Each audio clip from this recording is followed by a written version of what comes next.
नमस्कार, स्वागत है आपका बड़ी खबर में। दिन की 4 बड़ी खबरें लेकर हाजिर हूं मैं आपके साथ कंचन। पहली बड़ी खबर सीएम नायब सिंह सैनी के कुरुक्षेत्र दौरे से जुड़ी हुई है। दूसरी खबर में बात करेंगे हरियाणा विधानसभा के आगामी सत्र की। तीसरी खबर प्रदेश में पराली से जुड़ी हुई है और चौथी खबर फरीदाबाद से है, जहां पब्लिक हेल्थ डिपार्टमेंट को पत्र लिखकर आवंटित राशि और कार्य का हिसाब किताब मांगा गया है। तो ये 4 तस्वीरें टीवी स्क्रीन पर आप देख रहे हैं। इन्हीं 4 बड़ी खबरों पर आज बात करेंगे, जिसमें पहली खबर है सीएम सैनी ने लोगों की समस्याओं को सुना। दूसरी खबर विधानसभा का कार्यक्रम जो है अस्थायी कार्यक्रम लगातार जारी है। तीसरी बड़ी खबर हरियाणा में पराली जलाने के केस जो है वो कम। चौथी बड़ी खबर पब्लिक हेल्थ डिपार्टमेंट अब हिसाब किताब देगा। तो ये 4 बड़ी खबर जिस पर आज बात करेंगे।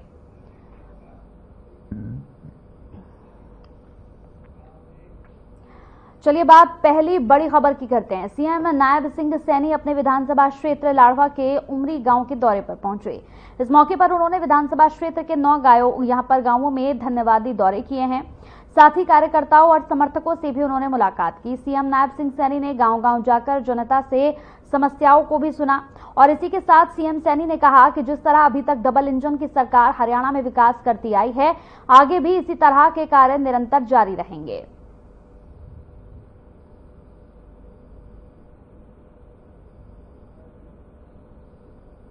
सरपंच प्रतिनिधि श्री बसंत केंद्र के कार्यक्रम थे 2050 का, उसके अंदर जो टेंडर अब जो आगे विकास के कार्य हमने करने हैं, चाहे वो पानी को लेकर के है, चाहे स्वास्थ्य विभाग को लेकर के है, या सीवरेज की बात है, या कोई अन्य रेन्यूअल बनना है, हमने विभिन्न कामों को कल मंजूरी दी है और उसका हरियाणा के लाभ मिलेगा। हमारी सरकार ने भी कहा है कि हम तीव्र गति से आदरणीय मोदी जी के नेतृत्व के अंदर हरियाणा प्रदेश को मजबूती से आगे बढ़ाने का काम करेंगे और यह हमारी सरकार का कमिटमेंट है।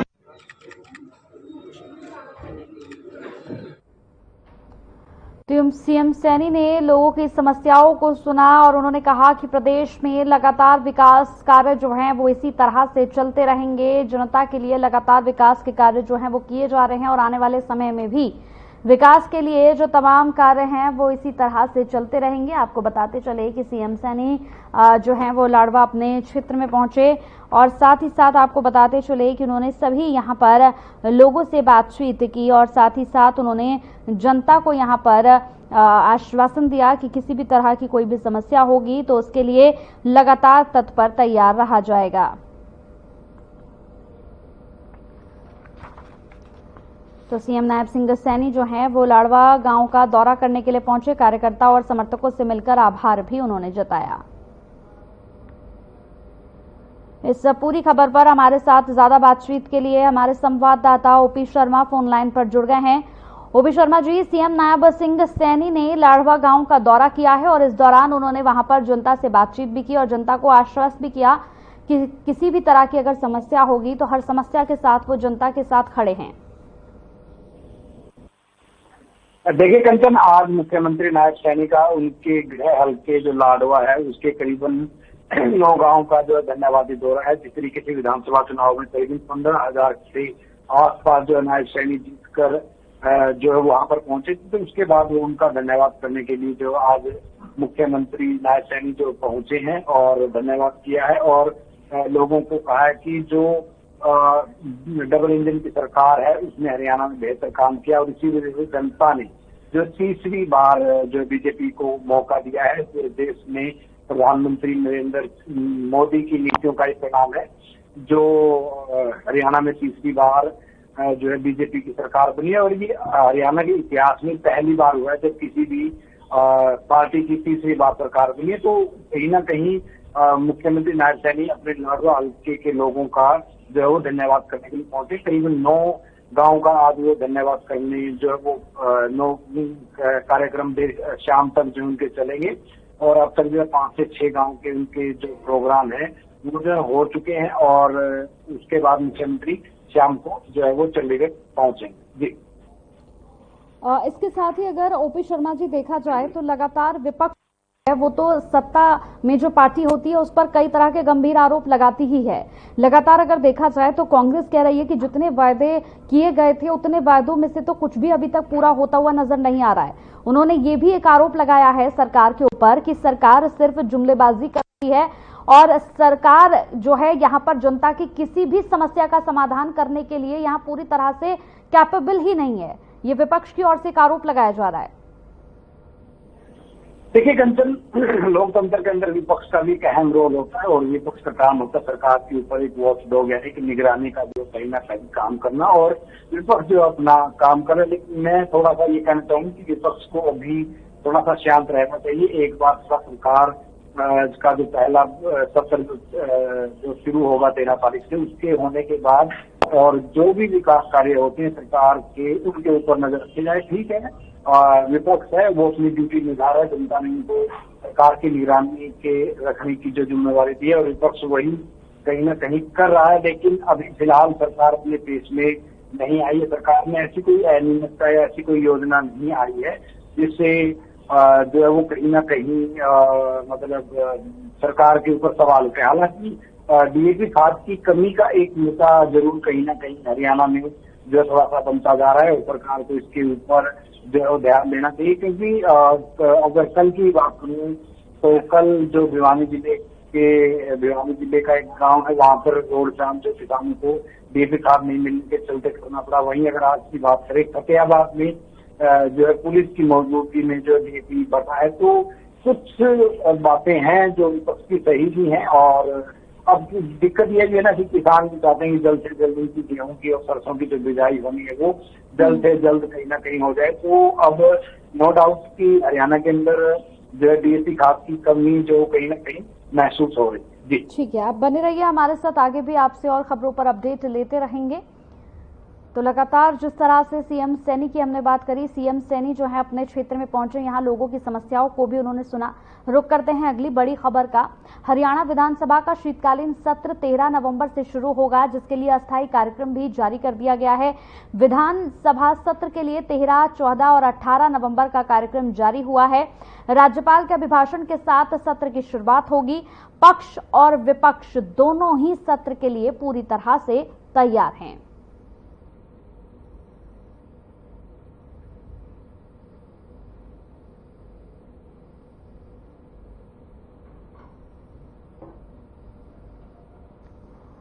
तो आपको बताते चले कि 13 नवंबर से हरियाणा विधानसभा का सत्र शुरू हो रहा है। 13, 14 और 18 नवंबर को अस्थायी कार्यक्रम भी जारी हुआ है। राज्यपाल के अभिभाषण से सत्र की शुरुआत की जाएगी। 13 नवंबर से ये कार्यक्रम शुरू होने के लिए जा रहा है, जो 13, 14 और 18 नवंबर तक जारी रहेगा। अस्थायी कार्यक्रम भी जारी हुआ है। राज्यपाल के अभिभाषण के बाद इस सत्र की शुरुआत की जाएगी। इस पूरी खबर पर बातचीत करने के लिए हमारे संवाददाता ओपी शर्मा लगातार हमारे साथ बने हुए हैं। ओपी शर्मा जी, अब आपसे बात की जाएगी यहाँ पर 13 नवंबर को शुरू हो रहे हरियाणा विधानसभा सत्र को लेकर। देखिए, हरियाणा का विधानसभा सत्र शुरू होने जा रहा है और इसका इंतजार पक्ष विपक्ष के साथ साथ जनता को भी है, क्योंकि हरियाणा की जनता चाहती है कि जिन समस्याओं से वो रूबरू लगातार होती रही है, उन समस्याओं को वहां पर जाकर उठाया जा सके। और विपक्ष का ये पूरा काम होता है कि जनता की जिन समस्याओं को सरकार नहीं देख पा रही है, उन तमाम समस्याओं को वो दिखाए सरकार को और ये तमाम बातें सत्र में जाकर उठाए। किस तरह की तैयारियां लग रही हैं आपको, क्या कुछ चल रहा है ग्राउंड? देखिए, अगर मैं हरियाणा विधानसभा की बात करूं तो हरियाणा विधानसभा का सत्र 25 तारीख को एक दिन का बुलाया गया था, जिसमें सभी नवनिर्वाचित विधायकों को शपथ दिलवाई गई थी। स्पीकर और डिप्टी स्पीकर का भी चयन किया गया था। तो उस जो सत्र हुआ था उसको जो है वो उसको निश्चित काल के लिए स्थगित किया गया था, नहीं कि उसका समापन किया गया था। तो अब हरियाणा विधानसभा का जो पहले जो सत्र शुरू हुआ उसका दूसरा चरण 13 तारीख से शुरू होगा और 3 दिन का एक टेंटेटिव प्रोग्राम जो है विधानसभा की तरफ से अभी तक बनाया गया। हालांकि बिजनेस एडवाइजरी कमेटी की बैठक तय करेगी कि बजट जो ये विधानसभा का सत्र है कितने दिन का होगा, और इस सत्र का 3 दिन का टेंटेटिव प्रोग्राम जारी करने का मतलब ये है कि विधानसभा में 3 दिन के अंदर जो है वो विधान सांसद है वो कहीं ना कहीं अपने विधायक जो है वो अपने क्वेश्चंस जो है वो सरकार से पूछ सकेंगे। कॉलिंग अटेंशन, ध्यानाकर्षण प्रस्ताव या जितने भी प्रस्ताव है उनके ऊपर ला सके। साथ ही सरकार जो है वो पिछले दिनों जब विधानसभा चुनाव हुए थे तो उससे पहले सरकार ने कुछ अध्यादेश जो है वो जारी किए थे, जिनमें 5 साल से ज्यादा का कार्य कर चुके सभी कर्मचारियों को एक स्थायित्व देने का जो है वो अध्यादेश जारी किया गया था। इसके अलावा एससी और एससी डी प्राइव का भी जो सरकार ने कहीं ना कहीं बंटवारा जो किया था। तो ये कुछ ऐसे विधेयक हैं जो एक विधानसभा सत्र तक ही वो अस्तित्व में रहते हैं। अगर एक विधानसभा सत्र में इनको पास ना किया जाए तो अगले विधानसभा उसके बाद विधानसभा का सत्र खत्म होते ही जो है वो कहीं ना कहीं जीरो हो जाते हैं। तो ऐसे में सरकार नहीं चाहेगी कि चुनाव आचार संहिता के दौरान जो भी उन्होंने जो ऑर्डिनेंस लेके आए थे उनको जो है वो लागू ना करवाया जा सके। तो 2 से 3 ऐसे महत्वपूर्ण ऑर्डिनेंस हैं जिनके दम पर बीजेपी जो हरियाणा में तीसरी बार सत्ता में आने का जो कहीं ना कहीं दावा करती है। तो सरकार के पास एक लिमिटेड और थोड़ा सा जरूरी बिजनेस है, और जिस तरीके से हरियाणा विधानसभा का पहले सत्र है एक तरह से, तो इसमें राज्यपाल का अभिभाषण भी होगा और 13 तारीख को सबसे पहले राज्यपाल जो है वो विधानसभा में पहुंचेंगे, उनको जो है गार्ड ऑफ ऑनर दिया जाएगा। उसके बाद उसका अभिभाषण होगा जिसमें हरियाणा की जो नायब सैनिक सरकार है वो अपनी पिछली उपलब्धियां और भविष्य के विजन को कहीं ना कहीं जो है रखेंगे। और इसके बाद अगर 3 दिन का सत्र चलाने के ऊपर बिजनेस एडवाइजरी कमेटी की बैठक में सहमति बनती है तो राज्यपाल के अभिभाषण के ऊपर जो चर्चा भी होगी, उसके ऊपर धन्यवाद प्रस्ताव भी होगा। तब विपक्ष जो है अपनी सारी बातें और सरकार की जितनी भी कमियां हैं उनको एक एक करके जो गिनाया जाएगा। और अगर राज्यपाल के अभिभाषण पर आमतौर पर 4 घंटे यानी कि 2 दिन जो चर्चा होती है, तो ऐसे में विपक्ष के जितने भी तीर होंगे उसकी कहीं ना कहीं तैयारी जो है वो सरकार भी करती है। और सत्र से पहले दोनों पार्टियों के, चाहे वो कांग्रेस हो या बीजेपी हो या इंडियन नेशनल लोकदल हो, इन सभी की पार्टियों की विधायकों की बैठकें भी होती है। उसमें बकायदा सभी की जिम्मेवारी लगाई जाती है कि कैसे विपक्ष के और सत्ता पक्ष के कर्कशों के जब हमले एक दूसरे के ऊपर होते हैं तो उससे कैसे निपटा जाए। फिलहाल अब 13 तारीख को जब बजट जो विधानसभा का सत्र शुरू होगा उसके बाद उसमें पता लगेगा कि कौन किस पर हावी रहता है। जी, एक छोटा सा सवाल और है ओपी शर्मा जी आपसे। जिस तरह से हम बात कर रहे हैं कि 13 तारीख को विधानसभा का सत्र है और इसमें तमाम पार्टियों ने तैयारी कर ली है, चाहे पक्ष की बात कर ले हम, चाहे विपक्ष की बात कर ले, लेकिन नेता प्रतिपक्ष तो अभी तक हमारे सामने नहीं आया है, जिसका इंतजार हर किसी को है कि भाई नेता प्रतिपक्ष कौन होगा। इस पर तो कुछ स्थिति साफ हो जो अभी तक नहीं हो पा रही है, और शायद यही वजह है जिसकी वजह से अब बीजेपी पार्टी भी लगातार विपक्ष पर सवाल उठा रही है कि पहले अपनी स्थिति तो क्लियर कर लीजिए हम पर सवाल उठाने से पहले। देखिए कंचन, जाहिर सी बात है कि चुनाव को लंबा वक्त जो है बीत चुका है, विधायकों का शपथ ग्रहण समारोह भी हो चुका है, कांग्रेस की विधायक दल का नेता चुनने को लेकर बैठक भी हो चुकी है, जिनकी से पर्यवेक्षक के तौर पर राजस्थान के पूर्व मुख्यमंत्री अशोक गहलोत, अजय माकन और पंजाब के नेता विष्णुप्रताप सिंह बाजवा सहित सभी लोग पहुंचे थे। सभी विधायकों से 1 to 1 उन्होंने उनकी राय जानी है। और लेकिन आज करीबन 1 महीना या 20 से 22 दिन के आसपास का वक्त कहीं ना कहीं हो चुका, और ऐसे में विधायक दल का नेता नहीं चुने जाने पर कहीं ना कहीं कांग्रेस की जो अंदर अंदरूनी खींचतान या गुटबाजी कहीं ना कहीं दिखाई देती। तो ऐसे में अब कांग्रेस आला कमान को ये डिसाइड करने की हरियाणा में विपक्ष की कमान किसको सौंपी जाएगी। ठीक है, अगर नेता विपक्ष नहीं चुना जाता है, विधायक दल का नेता नहीं चुना जाता है, तो सरकार जो पार्टी अध्यक्ष है उससे अपना एक सदस्य मांगकर बिजनेस एडवाइजरी कमेटी में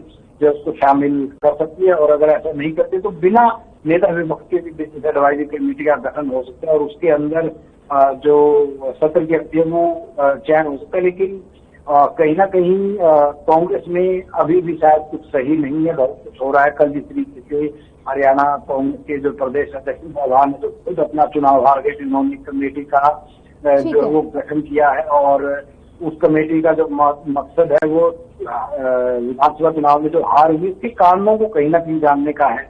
लेकिन जो ठीक है ओपी शर्मा जी, आप बने रहिए हमारे साथ, आगे भी खबरों पर आपसे बातचीत होती रहेगी। तो बड़ी खबर में आप बात करेंगे यहाँ पर तीसरी बड़ी खबर की। नासा की आधिकारिक वेबसाइट से फिर से हरियाणा में जो तस्वीर सामने आई वो हैरान करने वाली है। यहां पर 4 और 5 नवंबर को एक्टिव फायर डेटा की तस्वीरें सामने आई हैं। पड़ोसी राज्यों से 2/3 कम दिखे पराली जलाने के केस। बता दें कि माननीय सुप्रीम कोर्ट ने पिछले साल भी पड़ोसी राज्य पंजाब को हरियाणा से सीख लेने की सलाह दी थी, लेकिन उसके बावजूद भी पंजाब ने शायद अभी तक कुछ सीखा नहीं। इस पूरी खबर पर हमारे साथ एक बार फिर से ओपी शर्मा जुड़ गए हैं तमाम बातचीत करने के लिए। ओपी शर्मा जी, अब आपसे मेरा सीधा सवाल है, पराली प्रबंधन को लेकर अब हम बात करेंगे।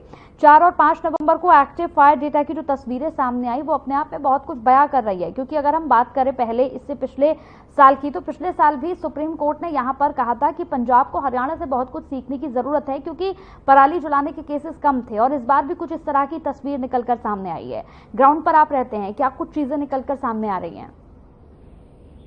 देखिए कंचन, अगर पराली की बात करें तो वाकई में हरियाणा सरकार ने जो पराली का मैनेजमेंट किया वो काबिल तारीफ है। जिस तरीके से नासा ने पंजाब और हरियाणा में पराली की एक इमेज, जिसमें पराली जलाने की जो एक इमेज को जो है वो अपने ट्विटर के ऊपर शेयर किया है, उससे पता चलता है हरियाणा में बहुत ज्यादा जो है कमी पराली जलाने के मामले में आई है। और हरियाणा, ये कहें तो हरियाणा का किसान शायद ज्यादा समझदार है, या फिर हरियाणा सरकार जो भी प्रबंध कर रही है उससे किसान कहीं ना कहीं खुशी है, और उसी का ये नतीजा है कि वो जो है पराली जलने के मामले जो कम आए हैं। हालांकि पंजाब में मामलों में कमी आई है, लेकिन अभी भी हरियाणा के मुकाबले जो है 3 से 4 गुना मामले हैं। अगर हरियाणा की बात करें तो हरियाणा में कुल आगजनी के जो मामले अब तक सामने आए हैं वो करीबन 800 से 850 के बीच में, और उसमें से मात्र 450 ही जो है वो एग्रीकल्चर के जो अवशेष रेजिड्यू हैं वो जलाने की बात सामने है। उनमें से 350 किसानों के ऊपर FIR जो दर्ज हुई है। कुछ किसानों की जमीन को जो है वो जो मेरी फसल मेरा ब्यौरा है उसके ऊपर रेड मार्क जो कर दिया गया है, वो अपनी मंडी में नहीं ले पाएंगे। इस तरह की सख्त कदम भी सरकार ने उठाए। पिछले दिनों की बात करें तो 20 से 22 जो ब्लॉक लेवल के कृषि विभाग के अधिकारी थे जिनकी जिम्मेदारी पराली जलने से रोकने की थी, तो उनको भी जो है कहीं ना कहीं सरकार ने सस्पेंड करके उनसे जो है दबाव मांगा है। तो हरियाणा में सरकार जो है वो सभी तरीके से काम कर रही है। किसानों को पराली का जो मैनेजमेंट है उसका करने के लिए अलग से जो पैसे दिए जा रहे हैं। हैप्पी सीड जो मशीन है वो भी खेतों में पहुंचाई जा रही है। हर साल वो मशीनें जो खरीदती जा रही है। हालांकि पिछले साल के मुकाबले करीब 70% आगजनी के मामले इस बार कम हुए हैं। इस बार फिर ठीक है, बहुत बहुत शुक्रिया ओपी शर्मा जी, हमारे साथ जुड़ने के लिए, तमाम बातचीत करने के लिए बेहद शुक्रिया आपका। चलिए बढ़ते हैं, बात करते हैं यहाँ पर आखिरी और चौथी बड़ी खबर की। फरीदाबाद में बीजेपी संगठन नमामि यमुना प्रदेश अध्यक्ष टेक चंद शर्मा ने पब्लिक हेल्थ डिपार्टमेंट से पत्र लिखकर जानकारी मांगी है। शर्मा ने मोहन और यहां पर छायासा गांव में गंदे पानी के शुद्धिकरण और उसके बहाव को यमुना नदी से रोकने की योजना की मौजूदा स्थिति जानने को लेकर पब्लिक हेल्थ डिपार्टमेंट को पत्र लिखा। गंदे पानी के शुद्धिकरण और उसके बहाव को यमुना से रोकने के लिए करीब 10 करोड़ 39 लाख रुपए पब्लिक हेल्थ डिपार्टमेंट को पंचायती राज द्वारा ट्रांसफर किए गए थे। ये राशि मार्च 2023 में ट्रांसफर की गई थी और इसी कार्य की जानकारी लेने के लिए बीजेपी संगठन नमामि यमुना प्रदेश अध्यक्ष ने पब्लिक हेल्थ डिपार्टमेंट को पत्र लिखा है।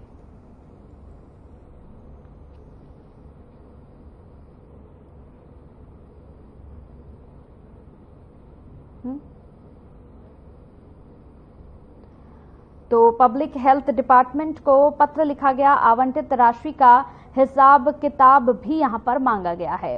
टेकचंद शर्मा ने एक पत्र लिखकर यहां पर हिसाब किताब हेल्थ डिपार्टमेंट से मांगा। उन्होंने कहा कि पिछले साल जो राशि आवंटित की गई थी उस राशि का क्या हुआ। इस पूरी खबर पर हमारे साथ ज्यादा बातचीत करने के लिए मोनू पांचाल जुड़ गए हैं। मोनू, जिस तरह से हम ये पूरी खबर जो है बता रहे हैं, यहाँ पर हेल्थ डिपार्टमेंट से जो है उन्हें पत्र लिखा गया है, जवाब मांगा गया है कि जो पिछले साल 2023 में जो राशि आवंटित की गई थी उस राशि को लेकर क्या कुछ किया जा रहा है, क्या कुछ जानकारी है इस पर? देखिए कंचन, जिस तरीके से लगातार जो अब सरकार बदले, क्योंकि पिछले योजना के तहत कहीं ना कहीं जो है वो कई अधूरे काम जो है वो सरकार के रह गए थे, लेकिन कहीं ना कहीं अब जो है वो लगातार सरकार अब तीसरी बार बनी है, तो कहीं ना कहीं जो रुके काम है उनको जब वो पूरा कराने को लेकर के वो पूरी तरीके से पूर्ण जोड़ तरीके से जो है वो यहाँ पर कराती हुई नजर आ रही है। इसी के चलते कहीं ना कहीं फरीदाबाद की बात की जाए तो फरीदाबाद में जो है मोहना और जो बात की जाए तो 6 गाँव की जो है वो पंचायती को लेकर के, क्योंकि ये यमुना से लगते हुए गांव है और कहीं ना कहीं इनका दूषित पानी जो है वो यमुना में जाता है, तो इसको लेकर के तमाम तरीके से सरकार ने जो एक अहम कदम उठाया। और कहीं ना कहीं इस पर बात की जाए तो भाजपा के संगठन नमामि यमुना के प्रदेश अध्यक्ष टेकचंद शर्मा ने जो एक पत्र जारी कर जो है हेल्थ डिपार्टमेंट से जानकारी ली है कि आखिरकार 2023 में जो है 10 करोड़ 29 लाख रुपए जारी किए थे हेल्थ डिपार्टमेंट को पंचायती राज द्वारा।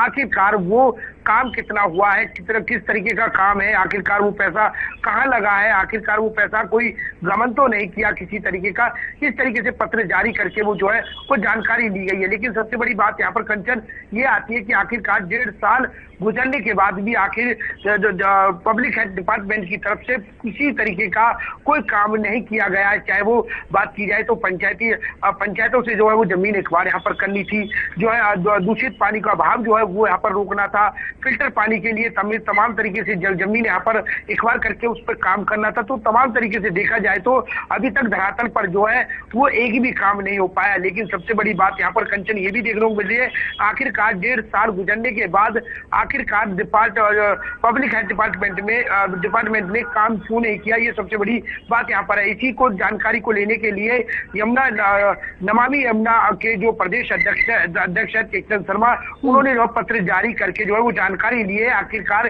कितना काम हुआ है, आखिरकार किस तरीके से रुकावट इस काम को लेकर के आ रही है। जी कंचन, बिल्कुल। इसके साथ ही अगर देखा जाए मोनू तो ये जो पूरा मामला है लगातार ये पूरा मामला बढ़ता जा रहा है, क्योंकि अब इस पूरे मामले में एक क्लैरिफिकेशन, एक ट्रांसपेरेंसी वाली चीज हर कोई चाहता है कि एक ट्रांसपेरेंसी इसके बीच में हो, लेकिन ये ट्रांसपेरेंसी क्यों नहीं हो पा रही है, इसके पीछे का कारण क्या है? देखिए अभी तक बात की जाए तो कहीं ना कहीं सरकार का जो है वो जिस तरीके से जो पैसे जारी हुए वो चुनाव से, यानी कि बात की जाए तो चुनाव से लगभग 3-4 महीने पहले जो है वो पैसे जारी किए गए हैं, लेकिन कहीं ना कहीं आचार संहिता लग गई और दोबारा तो देखा जाए तो तीसरी बार बीजेपी सरकार मिली है। लेकिन सबसे बड़ी बात यहाँ पर ये भी देखी जा रही है कि आखिरकार पब्लिक हेल्थ डिपार्टमेंट है, आखिरकार उन्होंने सरकार के लोगों से यानी कि नेताओं से बात की जाए तो तमाम तरीके से महकमे अधिकारियों से जानकारी क्यों नहीं ली गई है कि किस तरीके से काम करना है या किस तरीके से आगे का काम जो रुख लेना है। तो इस तरीके को लेकर के कहीं ना कहीं ढीला यहाँ पर पब्लिक हेल्थ डिपार्टमेंट। बिल्कुल मोनू, आप इस खबर पर लगातार आगे भी नजर बनाए रखें, आगे भी जरूरत होगी तो आपसे जरूर अपडेट इस पूरी खबर पर लिया जाएगा। बहुत बहुत शुक्रिया आपका हमारे साथ जुड़ने के लिए। तो बड़ी खबर में हमने 4 खबरों पर बात की। मेरे साथ इतना ही, नमस्कार।